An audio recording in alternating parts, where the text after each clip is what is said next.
Tout le monde connaît Saladin, le héros qui a repris Jérusalem aux croisés, le sultan généreux qui respectait ses ennemis, le guerrier musulman idéal qui hante encore l'imaginaire occidental. Mais que s'est-il passé après sa mort ? Pourquoi la dynastie qu'il a fondée s'est-elle effondrée en moins d'un siècle ? Comment ses descendants ont-ils transformé son héritage de djihad en guerre fratricide ? Et pourquoi cette histoire fascinante, pleine de trahisons, d'alliances impossibles et de transformations culturelles, reste-t-elle si peu connue ? Qu'est-ce que l'échec des Ayyoubides nous révèle sur la nature fragile du pouvoir médiéval ? Avant de plonger dans cette saga complexe, je vous invite à mettre un like, à vous abonner à la chaîne, et je vous souhaite un agréable visionnage. Installez-vous confortablement, car nous allons traverser près d'un siècle d'intrigues orientales. Imaginez Damas au début du XIIIe siècle. Les rues étroites serpentent entre des maisons en pierre blanche. Les souks regorgent de marchands vendant de la soie de Chine, des épices d'Inde, du verre syrien réputé dans tout le monde méditerranéen. L'air porte l'odeur du jasmin des jardins, mélangé au parfum du pain fraîchement cuit et des fumées d'encens. Les muezzins appellent à la prière depuis les minarets de la grande mosquée des Omeyyades, ce monument magnifique avec ses mosaïques dorées qui datent de 5 siècles. La citadelle domine la ville depuis sa colline. Ses murs épais de pierre jaune ont été renforcés par Nour ad-Din, le prédécesseur de Saladin, puis par Saladin lui-même. C'est là que réside le sultan, entouré de sa cour, de ses émirs, de ses savants, de ses poètes. Les salles du palais sont décorées de tapis persans et de coussins brodés. Des fontaines murmurent dans les cours intérieures. Des scribes copient des manuscrits dans la bibliothèque. Des guerriers mamelouks, esclaves soldats fidèles au sultan, montent la garde. C'est le cœur d'un empire qui s'étend de l'Égypte au nord de la Mésopotamie, des côtes de la mer Rouge aux montagnes d'Anatolie. Un empire forgé par Saladin en 30 ans de guerre, de diplomatie, de manœuvres habiles. Un empire qui a vaincu les croisés à Hattin en 1187, repris Jérusalem après 88 ans d'occupation franque, résisté à la troisième croisade menée par Richard Cœur de Lion. Mais Saladin est fatigué. En mars 1193, il tombe malade après avoir participé à une cérémonie de circoncision à Damas. Fièvre. Probablement la typhoïde ou une autre maladie infectieuse. Les médecins de la cour, les meilleurs du monde islamique, ne peuvent rien faire. Ils lui donnent des potions, pratiquent des saignées selon les théories médicales grecques transmises par Avicenne et Rhazès. Rien n'y fait. Le 4 mars 1193, Saladin meurt. Il a 55 ans. Selon les chroniques, ses dernières paroles concernent Dieu et le prophète. Son trésor personnel est presque vide. Il a tout dépensé pour ses guerres, ses constructions, ses donations pieuses. À sa mort, il reste à peine de quoi payer ses funérailles. C'est l'image du sultan généreux que l'histoire retiendra. Mais cette générosité cache aussi une réalité. Saladin n'a pas préparé sa succession. Quand un dirigeant médiéval meurt, que se passe-t-il ? Dans un système monarchique européen, le fils aîné hérite généralement. Mais dans le monde islamique du XIIe siècle, les règles sont moins claires. La tradition islamique ne privilégie pas automatiquement le fils aîné. N'importe quel membre mâle de la famille peut théoriquement succéder. Et Saladin a beaucoup de fils. 17 selon certaines sources.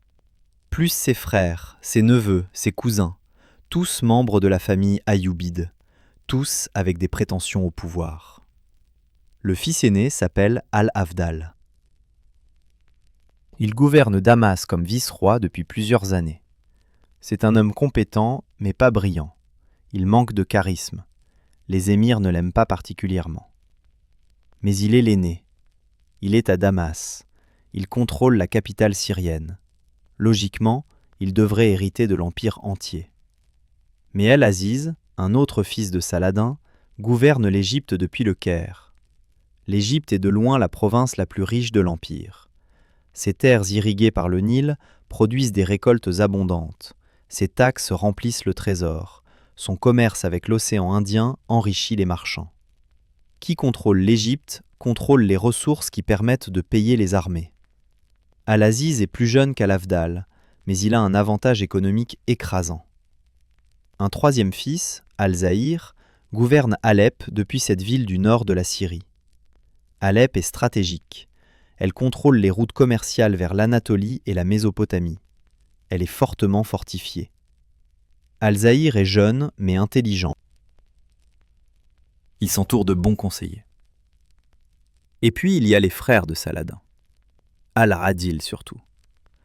15 ans de moins que Saladin, Al-Adil a été son bras droit pendant des décennies.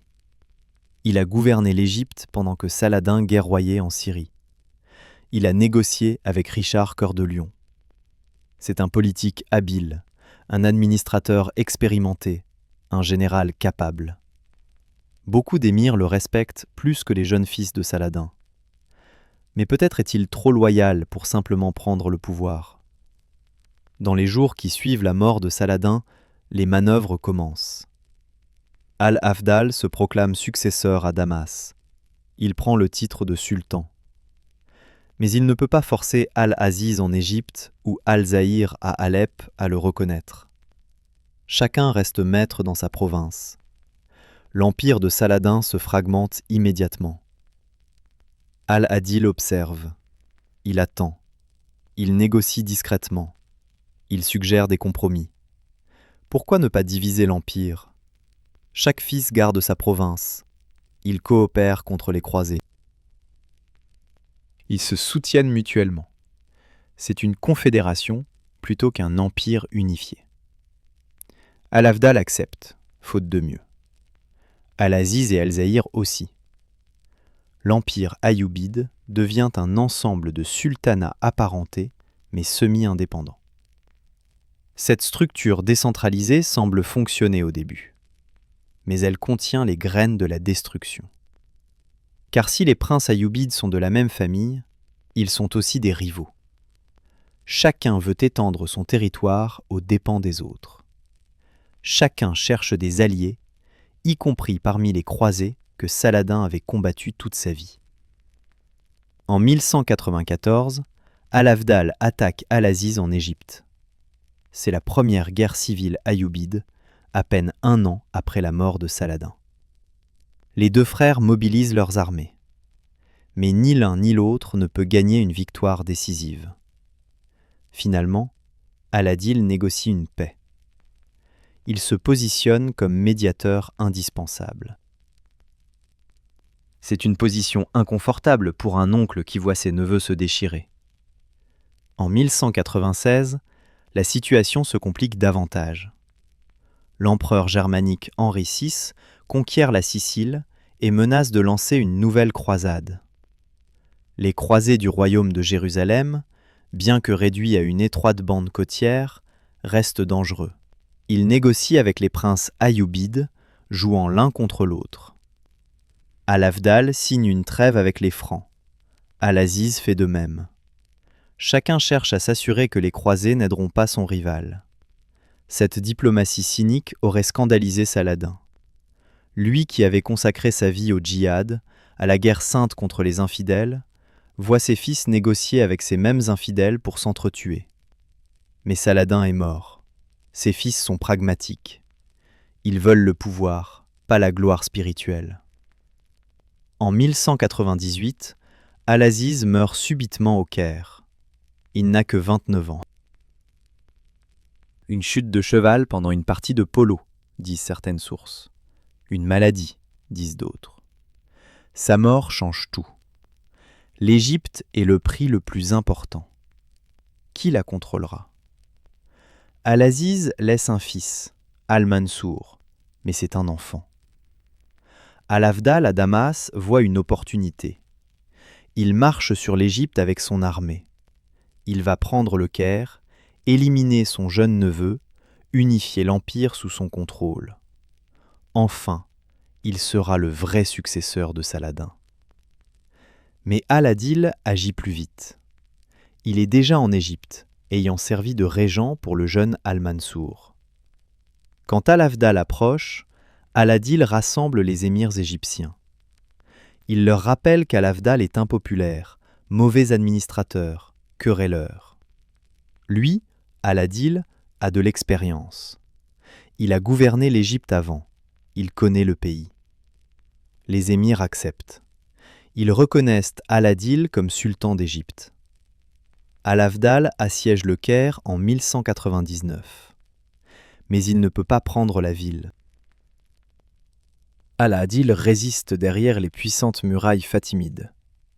Après des mois de siège infructueux, Al-Afdal doit se retirer.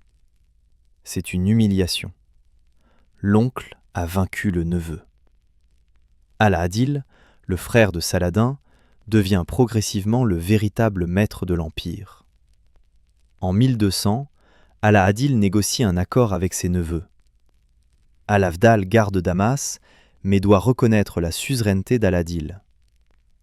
Al-Zahir garde Alep avec le même arrangement. Al-Adil lui-même prend l'Égypte et le titre de sultan suprême. C'est une solution pratique. Les neveux gardent leur fief. L'oncle obtient le pouvoir réel. Tout le monde sauve la face. Mais Al-Afdal ne supporte pas cette subordination. En 1201, il se rebelle à nouveau. Cette fois, Al-Adil est impitoyable. Il marche sur Damas avec une armée écrasante. Al-Afdal résiste pendant quelques mois, puis capitule. Al-Adil le dépouille de Damas. Il lui donne à la place Salkad, un petit fief insignifiant dans le désert. L'ancien héritier de Saladin finit comme un émir mineur, gouvernant un château perdu au milieu de nulle part. Al-Adil redistribue les territoires. Il donne Damas à son propre fils El-Muazzam. Alep reste à El-Zahir, qui a été sage et n'a pas causé de problème. Al-Adil lui-même garde l'Égypte et le titre suprême. En 1202, il est reconnu par tous comme le sultan de l'empire ayoubide. Il a 58 ans. Il a attendu presque une décennie après la mort de Saladin pour finalement prendre le pouvoir. Mais il l'a fait. Le règne d'Al-Adil, de 1202 à 1218, est une période de stabilisation relative. Al-Adil n'est pas un guerrier comme Saladin. Il préfère la diplomatie à la guerre. Il signe des traités avec les croisés. En 1204, il conclut une trêve de 6 ans avec le royaume de Jérusalem. Les deux parties échangent des prisonniers. Le commerce reprend entre territoires musulmans et francs. C'est une coexistence pacifique qui aurait été impensable sous Saladin. Al-Adil renforce aussi l'administration. Il réforme le système d'Iqta, ces concessions de terre données aux émirs en échange de services militaires. Il essaie de centraliser les finances.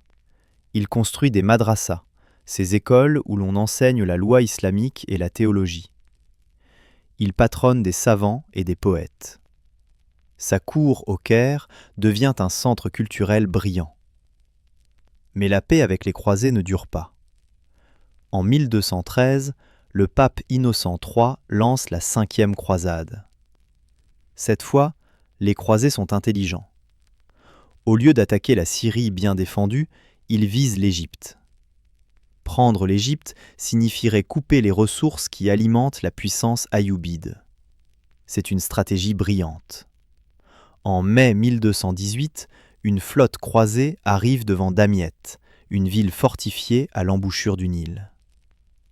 Damiette contrôle l'accès au delta. Si les croisés prennent Damiette, ils peuvent remonter le Nil vers le Caire. El-Adil rassemble ses forces. Mais il est vieux maintenant, près de 75 ans. La tension est trop forte. En août 1218, il meurt, probablement d'une attaque cardiaque ou d'un accident vasculaire cérébral, alors que les croisés assiègent Damiette. Une fois encore, l'empire ayoubide doit gérer une succession en pleine crise. El-Adil a au moins préparé sa succession mieux que Saladin. Il a installé ses fils dans les principales villes. El-Kamil en Égypte, El-Muazzam à Damas, El-Ashraf dans la Jazira, la haute Mésopotamie. Les trois frères se reconnaissent mutuellement. Pas de guerre civile immédiate. Mais pas non plus d'unité réelle. El-Kamil, le nouveau sultan d'Égypte, fait face aux croisés à Damiette. Le siège dure des mois. Les croisés construisent des machines de siège. Les Ayyoubides contre-attaquent avec des brûlots, des bateaux incendiaires qu'ils envoient contre la flotte ennemie. La ville résiste héroïquement. Mais en novembre 1219, après 17 mois de siège, Damiette tombe. C'est un désastre. Les croisés contrôlent maintenant l'embouchure du Nil. Ils peuvent avancer vers le Caire. Al-Kamil panique. Il offre aux croisés un marché incroyable.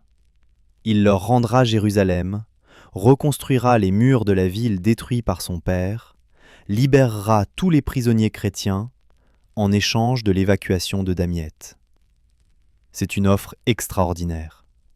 Jérusalem, le but de toutes les croisades, offerte sur un plateau. Mais les croisés, menés par le légat papal Pélage, refusent. Ils veulent tout. Jérusalem et l'Égypte. Ils sont confiants.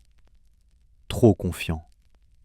En 1221, les croisés avancent du delta vers le Caire. Mais Al-Kamil a un avantage. Il connaît le terrain.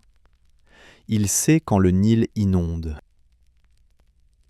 En juillet 1221, alors que l'armée croisée est engagée dans des canaux étroits entre des champs, El-Kamil ouvre les écluses. L'inondation piège les croisés. Leurs lourdes armures deviennent des poids mortels. Leurs chevaux se noient. Leur ravitaillement est coupé. Les croisés doivent capituler. El-Kamil est généreux dans la victoire, comme l'aurait été Saladin. Il leur permet d'évacuer Damiette. Pas de massacre, pas de représailles.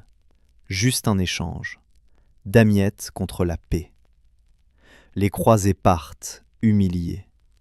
La 5e croisade est un échec total. Mais cette victoire cache des faiblesses profondes. Pendant que El-Kamil combattait en Égypte, ses frères en Syrie ne l'ont guère aidé. El-Muazzam à Damas était plus préoccupé par ses propres problèmes avec les croisés de Palestine. Les princes ayyoubides coopèrent quand c'est absolument nécessaire, mais chacun privilégie ses intérêts locaux. En 1227, El-Muazzam meurt à Damas. Son fils An-Nazir Daoud lui succède. Mais An-Nazir est jeune et inexpérimenté. El-Kamil voit une opportunité. Il peut prendre Damas, unifier la Syrie et l'Égypte sous son contrôle. Mais il a besoin d'un allié pour combattre son neveu. Et qui El-Kamil choisit-il comme allié ? L'empereur germanique Frédéric II Hohenstaufen. Le même Frédéric qui mène théoriquement la 6e croisade. C'est un renversement stupéfiant. Un sultan musulman s'allie avec un empereur croisé pour combattre son propre neveu musulman. Le djihad de Saladin est complètement oublié. Frédéric II est un homme extraordinaire. Élevé en Sicile, il parle arabe, s'intéresse à la science et à la philosophie islamique, garde un harem, vit comme un prince oriental plus que comme un empereur chrétien. Le pape l'a excommunié pour son retard à partir en croisade. Mais Frédéric s'en moque. Il vient en Terre Sainte en 1228, non pas pour faire la guerre, mais pour négocier. Al-Kamil et Frédéric se rencontrent. Ils discutent de philosophie, de mathématiques, de fauconnerie. Ils s'apprécient mutuellement. Puis ils négocient un traité. Le traité de Jaffa, signé en février 1229, est unique dans l'histoire des croisades. Al-Kamil cède Jérusalem aux chrétiens. Mais seulement la ville elle-même, pas ses environs, et les musulmans gardent le contrôle du dôme du rocher et de la mosquée Al-Aqsa sur le mont du Temple. Les pèlerins des deux religions peuvent visiter la ville. C'est une codomination extraordinaire. En échange, Frédéric reste neutre dans le conflit entre Al-Kamil et An-Nazir. Al-Kamil peut marcher sur Damas sans craindre une attaque croisée sur ses arrières. C'est un calcul cynique. Al-Kamil abandonne Jérusalem, la ville que son grand-oncle Saladin avait reconquise au prix de tant de sang, juste pour obtenir un avantage contre son propre neveu. Le monde musulman est scandalisé. Les prédicateurs dénoncent Al-Kamil comme un traître. Comment ose-t-il rendre Jérusalem ? Mais Al-Kamil ignore les critiques. Il marche sur Damas avec son armée, soutenu par son frère Al-Ashraf de Mésopotamie. An-Nazir résiste pendant des mois, mais en 1229, il doit capituler. Damas est prise. An-Nazir est dépouillé de la ville et exilé à Kérak, une forteresse au sud de la mer Morte. Al-Kamil est maintenant sultan d'Égypte et de Damas. Il a réunifié les deux cœurs de l'empire ayoubide. Mais à quel prix ? Il a trahi l'héritage de Saladin. Il a rendu Jérusalem. Il a combattu sa propre famille. L'unité qu'il a créée est fragile, maintenue par la force, non par la loyauté. Al-Kamil règne jusqu'en 1238. C'est un homme intelligent, cultivé. Il patronne des savants. Ibn al-Farid, le grand poète soufi, vit à sa cour. Al-Kamil correspond avec Frédéric II sur des questions scientifiques. Il envoie à l'empereur des problèmes mathématiques que les savants européens doivent résoudre. C'est un prince de la Renaissance avant la Renaissance. Mais quand Al-Kamil meurt en 1238, tout se fragmente à nouveau. Il laisse plusieurs fils. Al-Adil II hérite de l'Égypte. As-Salih Ayoub reçoit la Mésopotamie. An-Nazir Daoud, l'ancien rival dépouillé de Damas, voit une chance de reprendre sa ville. Une nouvelle guerre civile éclate immédiatement. As-Salih Ayoub, bien que jeune, est le plus ambitieux et le plus capable. Il veut tout l'empire. Il marche sur Damas en 1239 et prend la ville. Puis il se tourne vers l'Égypte. Son frère Al-Adil II est faible, impopulaire. En 1240, As-Salih envahit l'Égypte. Al-Adil II s'enfuit. As-Salih entre au Caire en triomphe. En 2 ans, il a réunifié l'Égypte, la Syrie et la Mésopotamie. Il semble être le nouveau Saladin. Mais As-Salih doit constamment combattre. An-Nazir Daoud ne renonce jamais à Damas. Il s'allie avec les croisés de Palestine. Ensemble, ils attaquent Damas en 1243. As-Salih doit revenir d'Égypte pour défendre la ville. C'est une répétition constante. À peine a-t-il sécurisé un front qu'un autre s'enflamme. Pour renforcer son armée, As-Salih fait quelque chose de révolutionnaire. Il achète massivement des Mamelouks, des esclaves soldats d'origine turque ou caucasienne. Ces jeunes hommes sont achetés sur les marchés d'esclaves de la mer Noire ou d'Asie centrale. Ils sont convertis à l'islam, entraînés comme cavaliers d'élite et deviennent la garde personnelle du sultan. Contrairement aux émirs arabes ou kurdes qui ont leur propre base de pouvoir, les Mamelouks ne doivent leur position qu'au sultan. Ils sont totalement loyaux. As-Salih crée un régiment spécial de Mamelouks, les Bahriya, ainsi nommés parce qu'ils sont casernés sur l'île de Raouda sur le Nil, le Bahr en arabe. Ce sont les meilleurs guerriers de l'armée ayoubide, mais ils sont aussi dangereux. Des esclaves soldats qui contrôlent la force militaire peuvent décider que leur maître n'est plus nécessaire. En 1244, As-Salih reprend définitivement Jérusalem. La ville était retournée aux croisés après la mort d'Al-Kamil et l'expiration du traité de Jaffa. As-Salih l'assiège et la prend. Cette fois, les murs sont détruits pour que la ville ne puisse plus être fortifiée. Les croisés latins ne reprendront jamais Jérusalem après 1244. C'est la dernière fois que la ville change de main pendant les croisades. Mais une menace bien plus terrible approche. En 1249, le roi de France Louis IX, bientôt canonisé comme Saint Louis, lance la 7e croisade. Comme la 5e, cette croisade vise l'Égypte. Louis débarque à Damiette en juin 1249. La ville, mal défendue, tombe presque sans combat. Les croisés s'installent et préparent leur marche vers le Caire. As-Salih est au plus mal. Il souffre d'une maladie grave, probablement la tuberculose. Il peut à peine se tenir en selle. Mais il rassemble son armée et marche vers le delta. Il installe son camp à Mansoura, une ville fortifiée sur une branche du Nil. C'est là qu'il va arrêter les croisés, ou mourir en essayant. En novembre 1249, alors que les deux armées se font face de part et d'autre du Nil, As-Salih meurt. Il a environ 45 ans. Sa maladie l'a finalement vaincu. Mais c'est le pire moment possible. L'armée est face à l'ennemi. Si les troupes apprennent que le sultan est mort, elles pourraient paniquer, se disperser. La veuve d'As-Salih, Shajar al-Dour, prend une décision audacieuse. Elle cache la mort du sultan. Elle continue à émettre des ordres en son nom.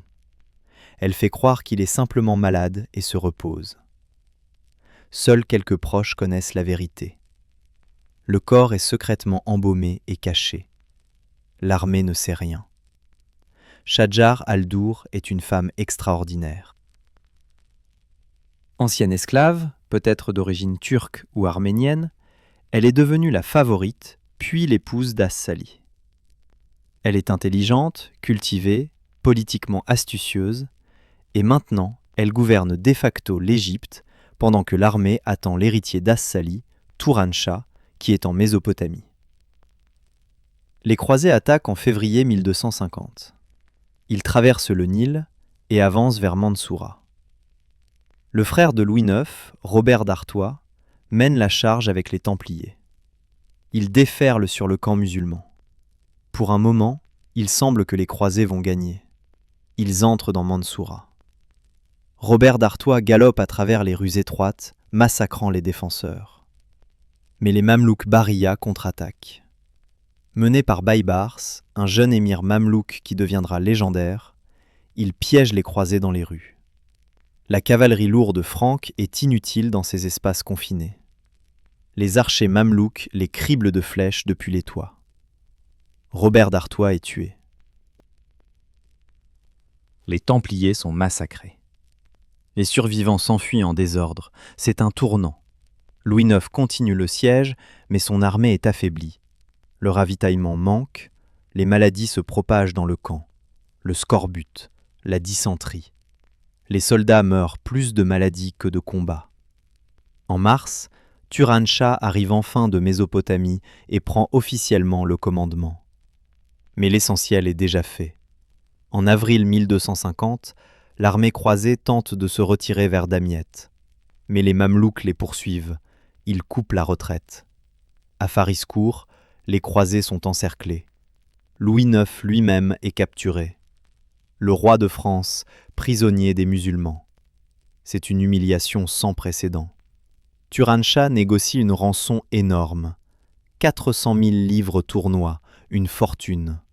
Plus la restitution de Damiette. Louis accepte. Il passe 1 mois en captivité pendant que la rançon est rassemblée. Puis il est libéré et part pour Acre, la capitale du royaume croisé réduit.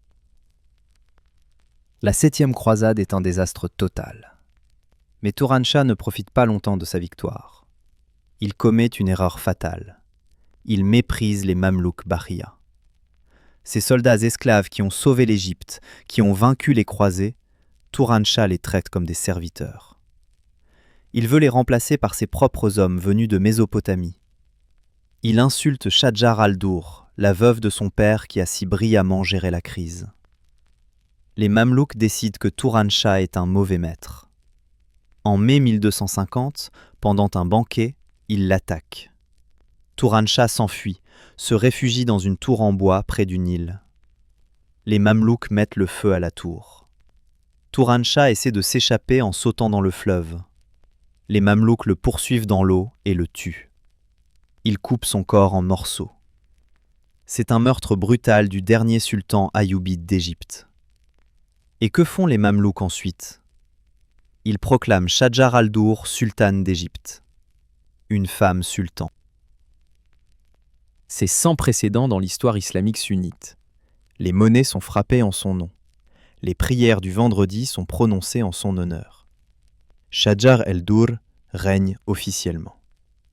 Mais cette situation est intenable. Le calife abbasside de Bagdad est furieux. Il envoie un message.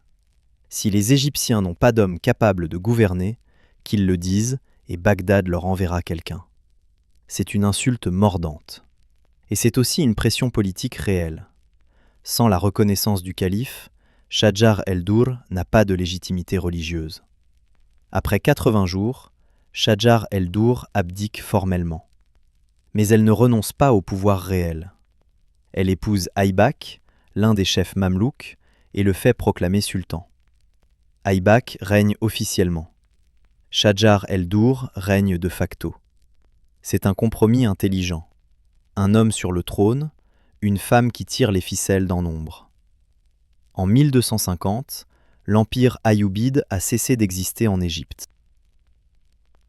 Les Mamelouks contrôlent le Caire. Mais que se passe-t-il en Syrie? Là-bas, plusieurs princes ayyoubides continuent à gouverner. An-Nazir Youssouf règne à Damas et Alep. Al-Mourite contrôle Kérak. Al-Ashraf gouverne Homs. Chacun est indépendant, chacun se méfie des autres. Et tous se méfient des nouveaux maîtres mamelouks d'Égypte. Les années 1250 sont une période de chaos. Les Mamelouks essayent d'étendre leur pouvoir en Syrie. Les princes ayyoubides résistent. Parfois, ils s'allient avec les Mamelouks contre d'autres ayyoubides. Parfois, ils s'allient entre eux contre les Mamelouks. Les croisés profitent de cette désunion pour renforcer leur position côtière. En 1257, Aybak est assassiné. Les sources disent que Shajar al-Dour elle-même a organisé le meurtre. Jalouse qu'Aybak envisageait d'épouser une seconde femme. Vraie ou fausse, cette accusation conduit à l'arrestation de Shajar al-Dour. Elle est livrée aux esclaves de la première épouse d'Aybak, qui la battent à mort avec des chaussures en bois. Son corps est jeté depuis les murs de la citadelle. La femme qui avait été sultane d'Égypte finit dans le caniveau. Le nouveau sultan mamelouk s'appelle Koutouz. C'est un homme capable, mais qui doit faire face à une menace existentielle. Car en 1258, les Mongols arrivent. Hulagu Khan, petit-fils de Gengis Khan, a détruit le califat abbasside de Bagdad en 1258. Il a massacré peut-être 1 million de personnes. Les eaux du Tigre auraient coulé noires de l'encre des livres jetés dans le fleuve, puis rouges du sang des victimes. C'est l'une des plus grandes catastrophes de l'histoire islamique. Maintenant, Hulagu marche vers l'ouest. Il entre en Syrie en 1259. An-Nazir Youssouf, le prince ayoubide de Damas, panique. Il envoie des messages désespérés au Caire, à Bagdad, partout, cherchant de l'aide. Mais Bagdad est détruit. Le Caire est hostile. An-Nazir est seul. Quand les Mongols approchent, il s'enfuit sans combattre. Alep tombe, après un siège bref mais brutal. Damas se rend sans résistance en mars 1260. Les Mongols massacrent les populations. Alep est ravagée. De vastes quartiers sont détruits, des bibliothèques, des mosquées et des souks sont incendiés. C'est une catastrophe majeure, comparable par son choc à la prise de Bagdad. La Syrie ayoubide s'effondre en quelques mois. Les princes fuient ou se soumettent. Certains sont exécutés. An-Nazir Youssouf lui-même est capturé et tué par les Mongols. Seule l'Égypte reste. Koutouz et ses Mamelouks font face à l'invasion mongole. Hulagu envoie des ambassadeurs au Caire avec un ultimatum. Soumettez-vous ou soyez détruits. Koutouz fait exécuter les ambassadeurs et expose leurs têtes aux portes du Caire. C'est une déclaration de guerre. Les Mamelouks ne se rendront pas. En septembre 1260, l'armée mamelouk rencontre les Mongols à Ain Jalut, la fontaine de Goliath, dans la vallée de Jezréel en Palestine. C'est une des batailles les plus importantes de l'histoire. Si les Mongols gagnent, rien ne les arrêtera jusqu'en Égypte et peut-être même en Afrique du Nord. Si les Mamelouks gagnent, c'est la première défaite majeure des Mongols en terrain ouvert depuis l'époque de Gengis Khan. Baïbar, le brillant général mamelouk qui s'était distingué à Mansoura, commande l'avant-garde. Il utilise une tactique risquée. Il attaque les Mongols avec une force réduite, puis fait semblant de fuir. Les Mongols, confiants, poursuivent. Ils sont attirés dans une vallée où l'armée principale de Koutouz attend cachée. Puis les Mamelouks attaquent de tous côtés. La bataille est acharnée. Les Mongols sont de redoutables guerriers, habitués à vaincre n'importe quel ennemi. Mais les Mamelouks sont aussi des cavaliers d'élite, entraînés dès l'enfance au combat équestre. Les deux armées s'affrontent pendant des heures.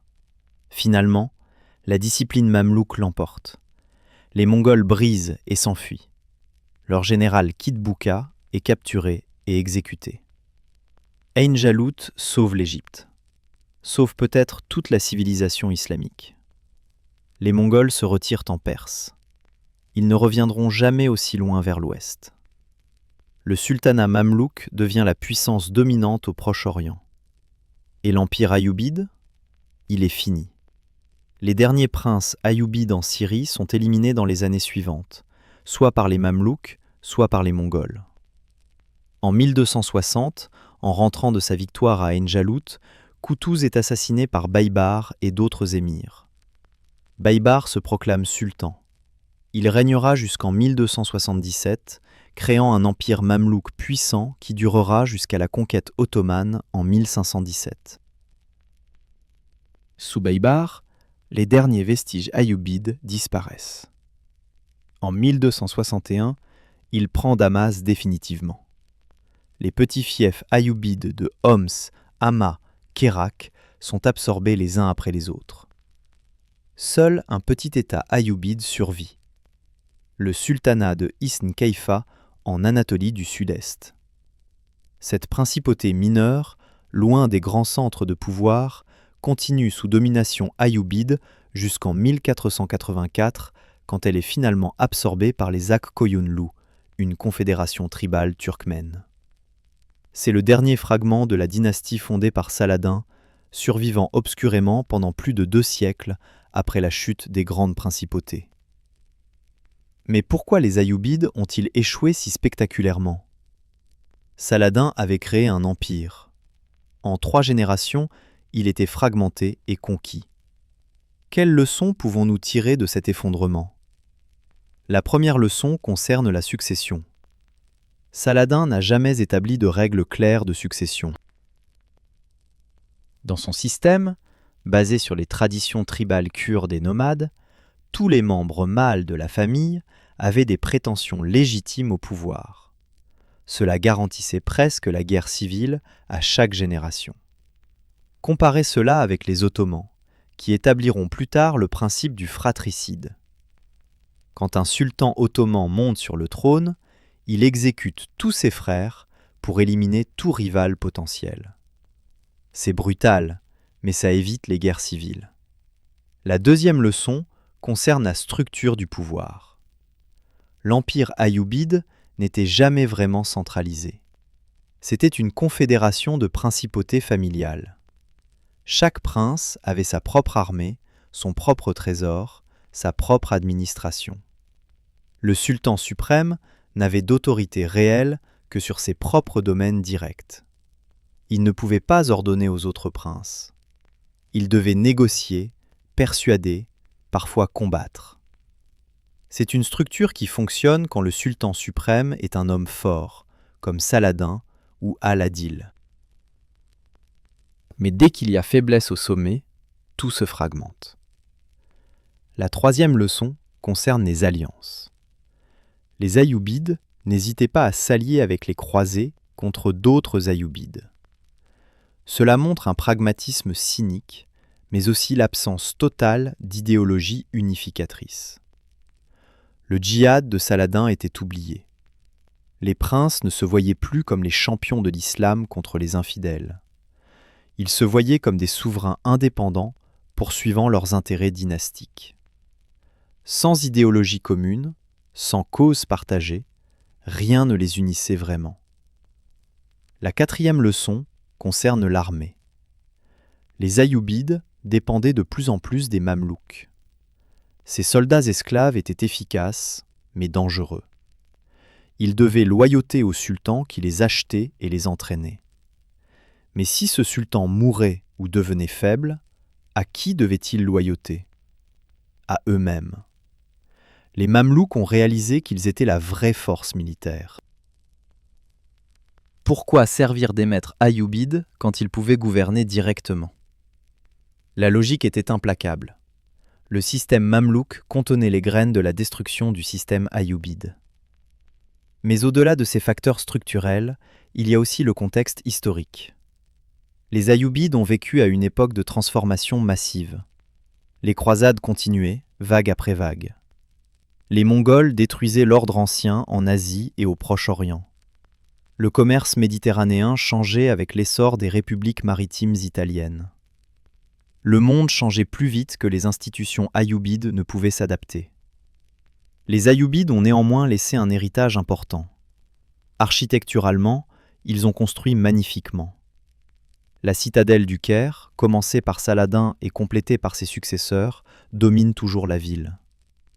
Les madrasas ayyoubides à Damas, Alep, le Caire sont des chefs-d'œuvre d'architecture islamique.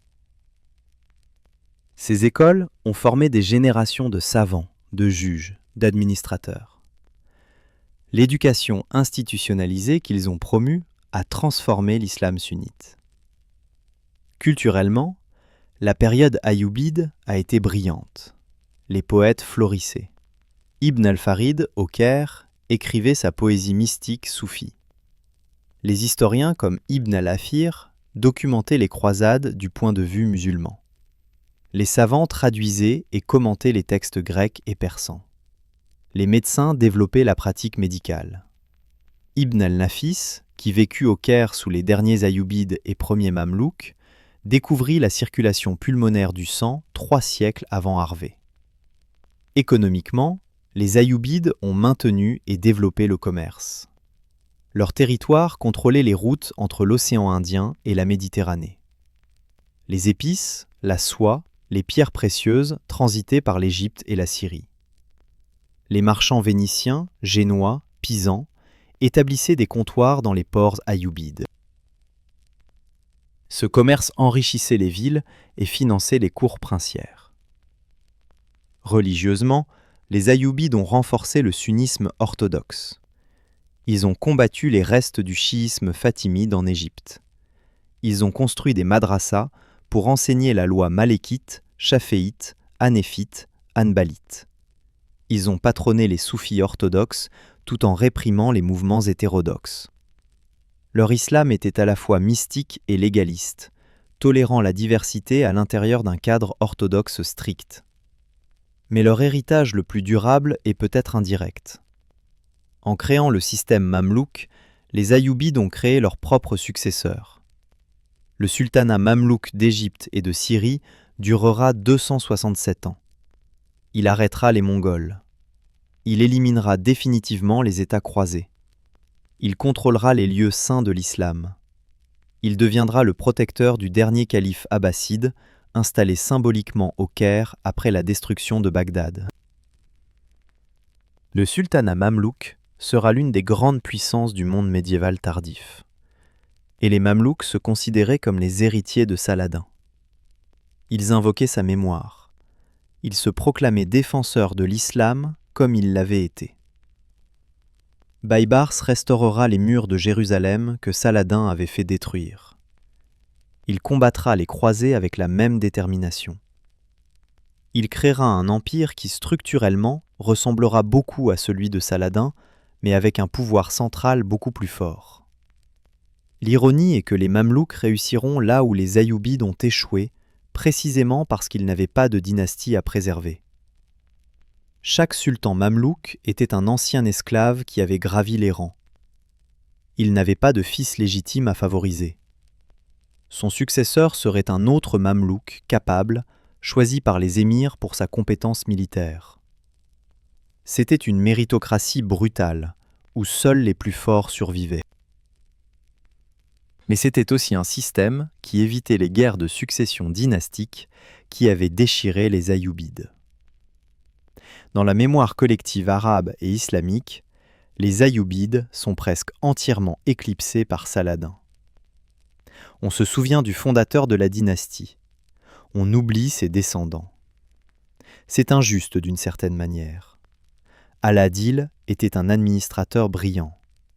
Al-Kamil était un prince éclairé qui patronnait les savants et dialoguait avec Frédéric II. As-Sali Ayoub était un guerrier capable qui a vaincu Saint-Louis. Ces hommes avaient du talent et des accomplissements. Mais ils ont aussi trahi l'héritage de Saladin en se combattant mutuellement, en s'alliant avec les croisés, en abandonnant Jérusalem pour des gains tactiques. Saladin avait unifié le Proche-Orient musulman contre les croisés. Ses descendants l'ont fragmenté et affaibli. Quand les Mongols sont venus, cet empire divisé n'a offert presque aucune résistance. Seuls les Mamelouks, ces anciens esclaves devenus soldats d'élite, ont sauvé la civilisation islamique à Ain Jalut. L'histoire des Ayyoubides après Saladin est l'histoire d'un héritage gaspillé. Un empire créé par un homme extraordinaire, fragmenté par ses fils et neveux ordinaires, finalement conquis par ceux qu'il avait lui-même créés pour le servir. C'est une tragédie classique. Un grand homme construit, ses héritiers détruisent, ses serviteurs reconstruisent sur les ruines. Cette histoire pose des questions universelles sur le pouvoir et la succession. Comment transmettre le pouvoir sans provoquer la guerre civile ?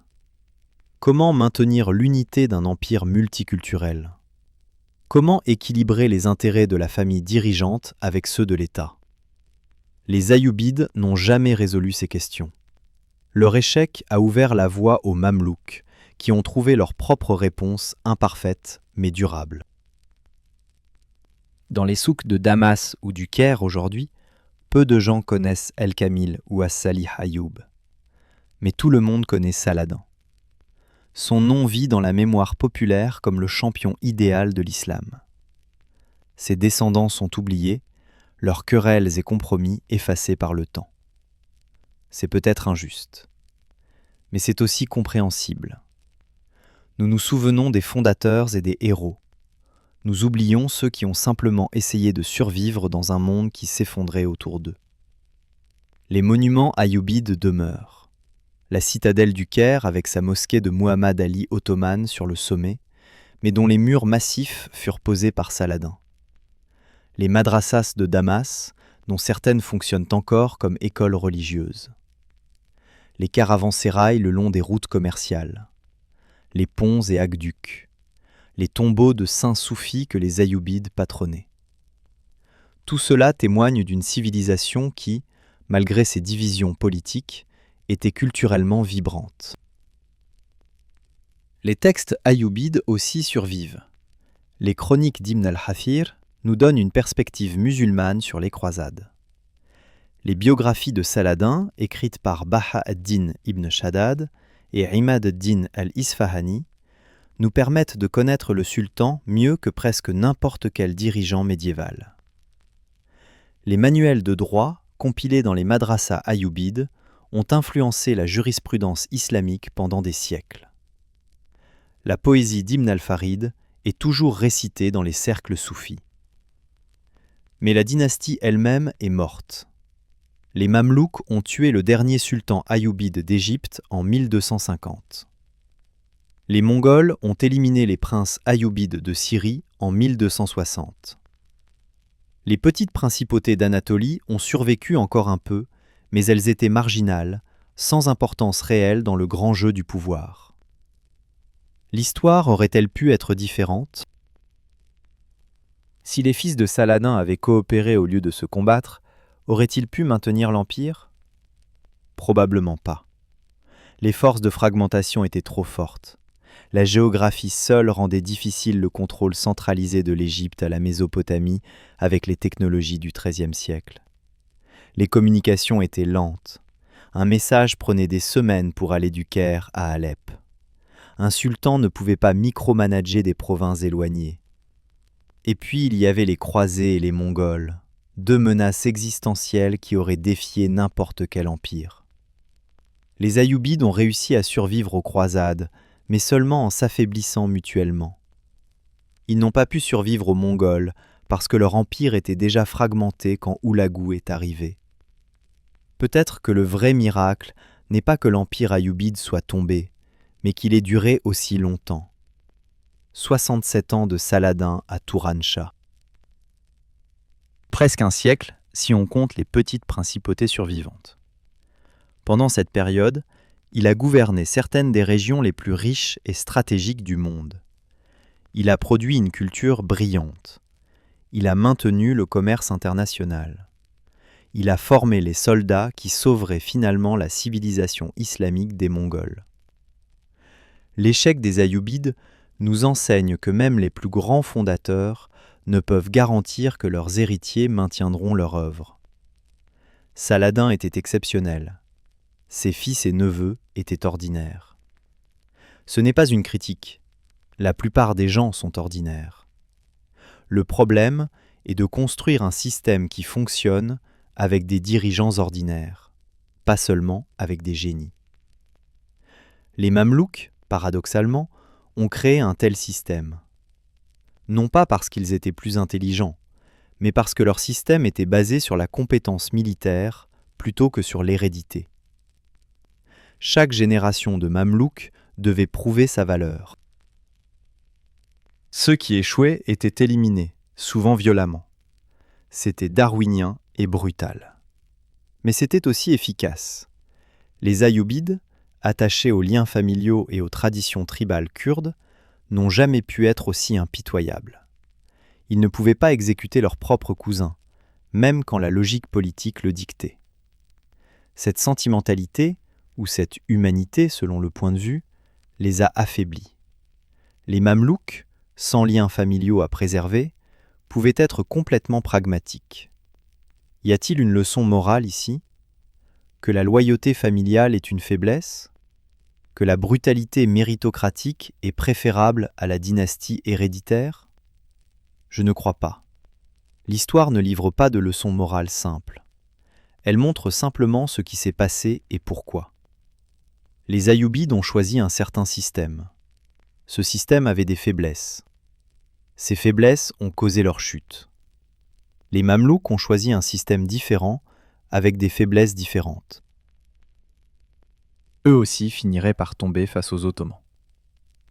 Ce qui est universel, c'est que tous les empires tombent. Les Ayyoubides sont tombés plus vite que beaucoup d'autres. Mais les Romains sont tombés. Les Byzantins sont tombés. Les Mongols eux-mêmes, si terrifiants en 1260, se sont fragmentés en khanates rivaux en quelques générations. L'Empire ottoman qui a conquis les Mamelouks en 1517 s'est lui-même effondré en 1922. L'impermanence est la seule constante. Les Ayyoubides l'ont appris durement. L'empire de Saladin, forgé avec tant de sang et d'efforts, n'a pas survécu à ses petits-fils. Les citadelles qu'il a construites sont tombées. Les frontières qu'il a établies se sont déplacées. Même Jérusalem, la ville pour laquelle il a combattu pendant des décennies, a changé de main plusieurs fois après sa mort. Mais les idées survivent plus longtemps que les empires. L'idée de Saladin, le sultan juste et généreux, le guerrier sage et miséricordieux, cette idée a survécu. Elle a inspiré des générations. Même en Europe chrétienne, Saladin était respecté. Dante le place dans les limbes, le meilleur endroit qu'un infidèle puisse atteindre selon la théologie chrétienne médiévale. Les chevaliers croisés admiraient son honneur. Ses descendants n'ont pas atteint cette stature mythique. Mais peut-être est-ce inévitable. Le fondateur devient mythe. Les successeurs restent humains, avec leurs failles et leurs échecs visibles. Nous jugeons Saladin par ses triomphes. nous jugeons Al-Kamil par sa décision de rendre Jérusalem. C'est peut-être injuste, mais c'est ainsi que fonctionne la mémoire historique. En fin de compte, l'histoire de la dynastie Ayoubide après Saladin est une histoire très humaine. Des hommes essayant de naviguer dans des circonstances impossibles. Des frères qui s'aiment, mais se combattent pour le pouvoir. Des oncles qui prennent le pouvoir de leurs neveux pour sauver l'empire. Des sultans qui négocient avec l'ennemi pour survivre. Des rêves de reconstituer la gloire de Saladin qui se heurtent à la réalité du monde réel. Ils ont échoué à maintenir son empire uni. Mais ils ont réussi à préserver la civilisation qu'ils défendaient. Les villes ont continué à prospérer. Le commerce a continué à circuler. Les savants ont continué à étudier. Les artisans ont continué à créer. Et quand la menace mongole est venue, les soldats que les Ayyoubides avaient entraînés et équipés ont sauvé le monde islamique. C'est peut-être cela leur véritable héritage. Non pas l'empire qu'ils n'ont pas su préserver, mais la civilisation qu'ils ont nourrie et les guerriers qu'ils ont forgés. Les Mamelouks qui les ont remplacés étaient leur création. Baïbar lui-même avait été acheté et entraîné par As-Salih Ayoub. Sans les Ayyoubides, il n'y aurait pas eu de Mamelouks. Sans Mamelouks, il n'y aurait pas eu de victoire à Ain Jalut. Sans Ain Jalut, les Mongols auraient peut-être conquis tout le monde musulman. Vu sous cet angle, les Ayyoubides n'ont pas échoué. Ils ont simplement passé le flambeau. Saladin a créé un empire. Ses descendants l'ont transformé. Leurs soldats l'ont préservé sous une nouvelle forme. C'est l'évolution, non l'échec. Le monde change. Les institutions doivent changer avec lui. Les Ayyoubides étaient une phase de transition entre l'ancien ordre fatimide et seldjoukide et le nouvel ordre mamelouk. Pourquoi continuons-nous à raconter cette histoire comme si c'était simplement l'histoire d'un déclin après un âge d'or? Peut-être parce que nous aimons les narratifs simples. Saladin le héros, ses fils les échecs, les Mamelouks les usurpateurs. Mais la réalité était beaucoup plus complexe et fascinante. Les Ayyoubides, après Saladin, n'étaient ni des héros ni des échecs totaux. Ils étaient des hommes de leur temps, essayant de gérer un héritage impossible dans un monde de plus en plus chaotique. Certains étaient capables, d'autres moins. Tous ont été façonnés par des forces historiques qui les dépassaient. Leur histoire mérite d'être racontée non pas comme une simple note de bas de page à celle de Saladin, mais comme un chapitre fascinant de l'histoire du Proche-Orient médiéval. Une histoire de transformation, d'adaptation, de survie. Une histoire qui nous montre comment les empires changent de forme, mais ne meurent jamais vraiment. Ils se transforment, ils évoluent, ils transmettent quelque chose, même en tombant. Les mosaïques des madrassas ayyoubides brillent toujours à Damas. Les murs de la citadelle du Caire se dressent toujours fièrement. Les textes copiés dans leur bibliothèque enrichissent toujours notre compréhension du passé. C'est l'héritage réel des Ayyoubides. Non pas un empire politique, mais une contribution culturelle qui a survécu à toutes les guerres et conquêtes. Et peut-être est-ce la vraie leçon. Les empires politiques sont temporaires. La culture, le savoir, l'art survivent.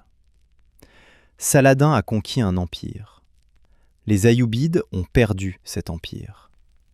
Mais ensemble, ils ont contribué à une civilisation qui enrichit encore le monde aujourd'hui.